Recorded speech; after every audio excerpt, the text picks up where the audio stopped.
So बच्चा party, today we are going to discuss about artificial vegetative propagation. तो plants में artificial vegetative propagation जो है वो एसेक्सुअल रिप्रोडक्शन में आता है। जैसे कि आपकी बुक में एसेक्सुअल रिप्रोडक्शन इन प्लांट्स में हमने देखा कि एक जो है वो नेचुरल वेजिटेटिव प्रोपगेशन है और दूसरा जो है वो आर्टिफिशियल वेजिटेटिव प्रोपगेशन है। हम अगर आर्टिफिशियल वेजिटेटिव प्रोपगेशन की बात करें तो इसका मतलब है कि ऐसी प्रोपगेशन जो कि इंसानों के जरिए की जाए। प्रोपेगेशन का मतलब जो है वो है कि ऐसा मेथड जिसमें प्लांट्स ग्रो होते हैं। अब नेचुरल में तो खुद ब खुद हो जाते हैं ग्रो, बट आर्टिफिशियल में हम खुद प्लांट्स को ग्रो करवाते हैं और उसके अलावा हम इसको बहुत जल्दी ग्रो करवा सकते हैं। अब अगर हम अपनी बुक पे देखें तो इसमें 4 प्रोसेस दिए गए हैं जिसके थ्रू प्लांट्स को ग्रो करवाया जा सकता है। फर्स्ट प्रोसेस है cutting, second process is layering, third is grafting and the last one is budding. इसमें से किसी भी प्रोसेस के थ्रू प्रोपगेशन की जा सकती है। प्रोपगेशन मतलब प्लांट्स को ग्रो करवाया जा सकता है। सबसे पहले अगर हम बात करें कटिंग की, तो कटिंग का मतलब होता है काटना। कटिंग जो है वो एक ऐसा प्रोसेस है जिसमें जो है वो एक प्लांट से वो वाले स्टेम का थोड़ा सा हिस्सा या थोड़ा सा पीस काट लिया जाता है जहां पर नए पत्ते जो है वो उग रहे होते हैं। उसी जगह का नाम होता है बड। यानी प्लांट का वो वाला स्टेम या वो वाला पार्ट थोड़ा सा काट लिया जाएगा जहां पर जो है वो न्यू बर्ड्स बनी हुई होंगी, ठीक है। वो बर्ड कट करके उसको दूसरी जगह सॉइल में बरी कर देंगे। बरी मतलब मिट्टी में गाड़ देंगे।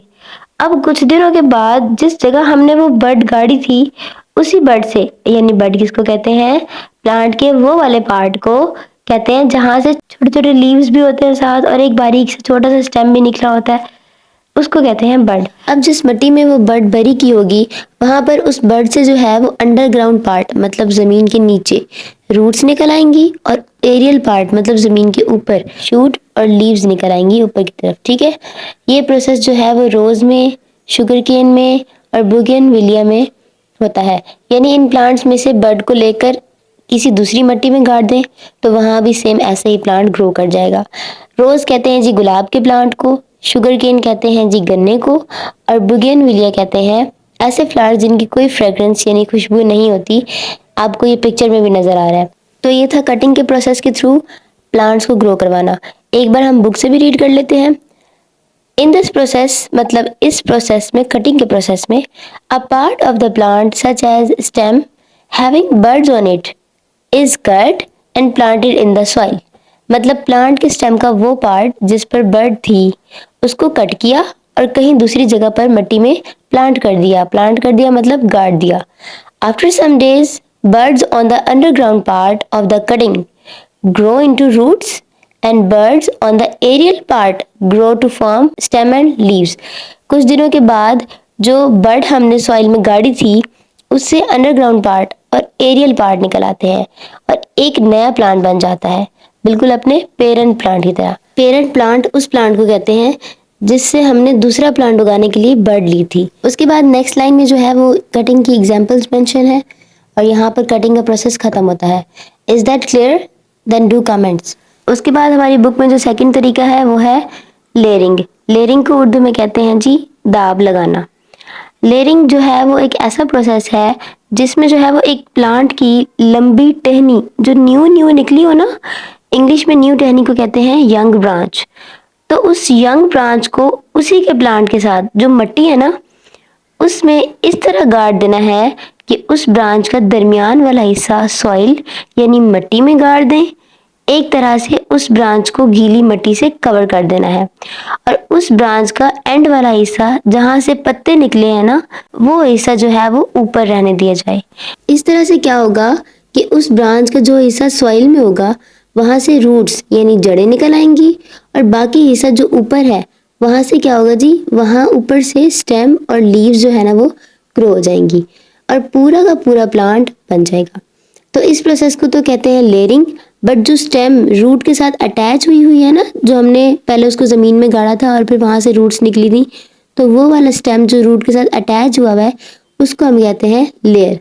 और फिर रूट्स के निकलने के बाद क्या करना है जी, इस यंग ब्रांच को उसके पेरेंट प्लांट से कट कर देना है। मतलब जिस प्लांट से हमने वो ली थी ना ब्रांच, उसको हमने वहां से कट कर देना है।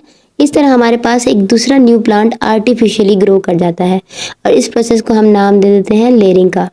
ये जो जास्मीन का प्लांट है, जिसे चमेली कहते हैं, वो इसी लेयरिंग के मेथड से ग्रो की जाती है। लेमन भी इसी मेथड से ग्रो किया जाता है। तो अब एक बार हम बुक से भी पढ़ लेते हैं और अपने कॉन्सेप्ट को रिवाइज कर लेते हैं। Okay, layering is the process of artificial vegetative propagation of plants, during which a young branch of the plant bent to the ground and covered with moist soil. Means to say कि layering artificial vegetative propagation का एक ऐसा तरीका है जिसमें जो है वो प्लांट की एक न्यू निकली हुई टहनी को ज़मीन की तरफ झुका दिया जाता है और उसके ऊपर गीली मिट्टी डालकर उस टहनी को कवर कर दिया जाता है।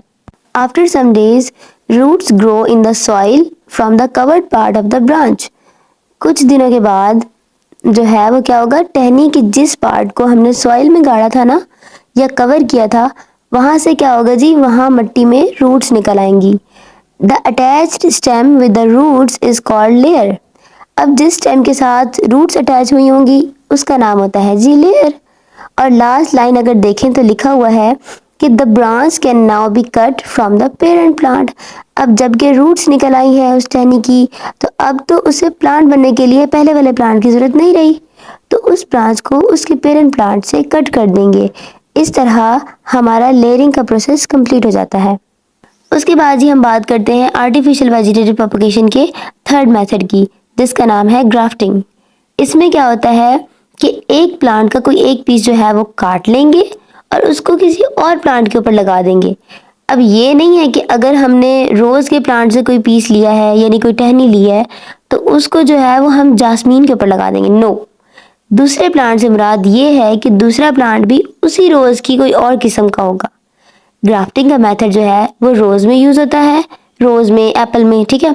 तो इस प्रोसेस में क्या होता है कि हमने एक प्लांट से, चाहे वो रोज़ का प्लांट है या चाहे वो एप्पल का प्लांट है, उसकी कोई एक ब्रांच काटनी है और उसे किसी दूसरे प्लांट पर लगा देनी है। But students always remember one thing, अगर रोज़ की ब्रांच कट करेंगे तो किसी दूसरे रोज़ के प्लांट पर लगाएंगे, और अगर एप्पल का लेंगे तो उसे किसी दूसरे एप्पल के प्लांट के साथ अटैच कर देंगे।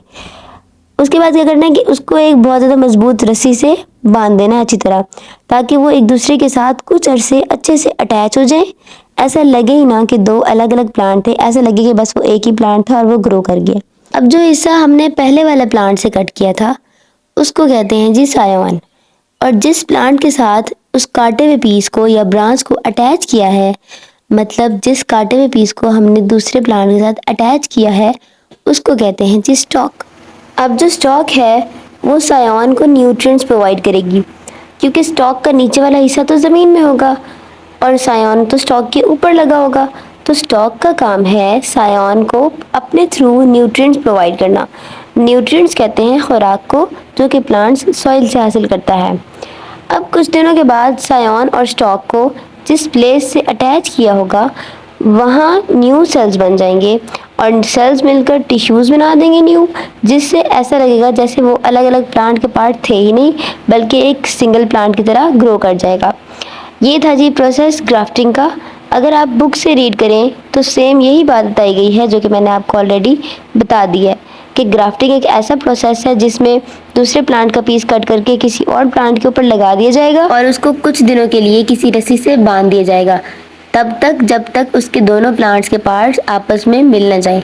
फिर बताया हुआ है कि प्लांट के कट किए हुए पीस को सायोन कहते हैं और जिसके साथ अटैच किया जाए उसको स्टॉक कहते हैं, और स्टॉक का काम है कि सायोन को न्यूट्रिएंट्स प्रोवाइड करना।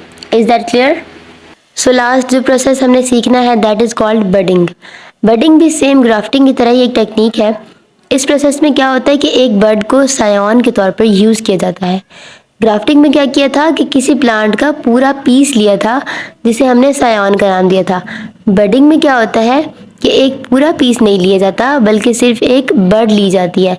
बड से क्या मुराद है? बड से मुराद है कि जो किसी प्लांट की स्टेम के ऊपर जो न्यू छोटे छोटे लीव्स निकले होंगे ना, और लीव्स के साथ जो बारीक सा स्टेम निकली होगी, उसको कहते हैं जी बड। तो इस प्रोसेस में क्या होगा कि इस बड को एक प्लांट से आराम से निकाल कर दूसरे किसी अच्छी वैरायटी वाले प्लांट के साथ अटैच कर दिया जाएगा, ताकि जब इस बड से एक प्लांट ग्रो करे तो वो भी बहुत अच्छी वैरायटी यानी बहुत अच्छी किस्म का हो। अगर हम मैंगो की या दूसरे नर्सरी प्लांट्स की एग्जाम्पल लें तो बडिंग और ग्राफ्टिंग को हम इसलिए यूज़ करते हैं ताकि हमें मैंगो की या दूसरे किसी प्लांट की ज़्यादा अच्छी वैरायटी मिल सके।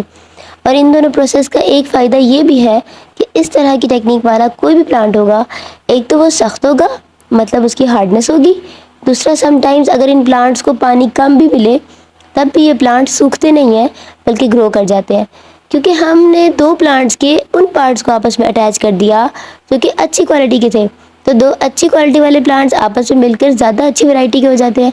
इस तरह वो अपने आप को बैक्टीरिया वगैरह और दूसरी बहुत किस्म की डिजीज से भी बचा लेते हैं। क्लियर? सो यहाँ पर आर्टिफिशियल वेजिटेटिव प्रोपगेशन के सारे प्रोसेसेस होते हैं एंड मैंने अपनी तरफ से पूरी कोशिश की है कि आपको इजी वे में समझा दूँ। फिर भी कोई कन्फ्यूजन हो तो आप मुझसे पूछ सकते हैं। So if you understand this video, tell me in comment section and like this video, and if you want more interesting videos like this, subscribe my channel. Bye bye, take care.